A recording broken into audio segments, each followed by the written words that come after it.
Good evening mga boss madam. Lagay tayo ng paper tape sa ating mga window jamb.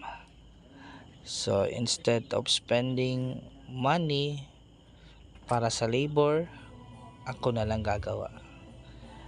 Total, mag-i-straight din naman yan.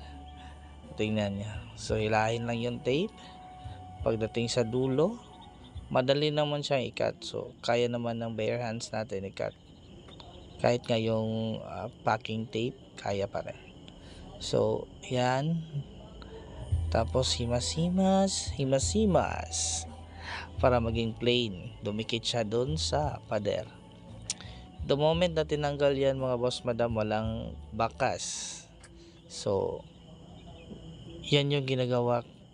Yan yung nakikita ko sa mga pintor talaga. Magamit sila ng paper tape.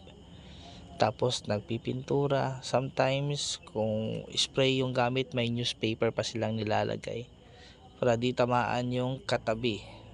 Kaya niyan yung pader. Pero gagamitin ko po is brush lang, paint brush lang. So after nito, bukas baka pinturahan ko na yung window jamb at saka itong door jamb.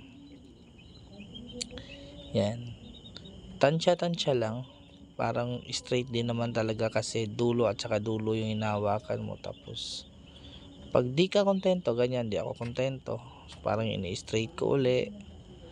Tapos pang may butas para mag plain siya. So yan sa door jamb hanggang sa baba. So instead of spending money sa labor cost, kami na lang. Tapos madali lang siyang gawin. Parang feeling ko kaya kahit babae eh. Feeling ko nga si mama magpipintura bukas. Kasi parang di siya magkakamali. Sana all di nagkakamali. Tapos kinabukasan ang daming mali. So hopefully ito. Yan. Sa window jamb pa din. So gabi ko po ginawa kasi wala pong duty, kakauwi lang.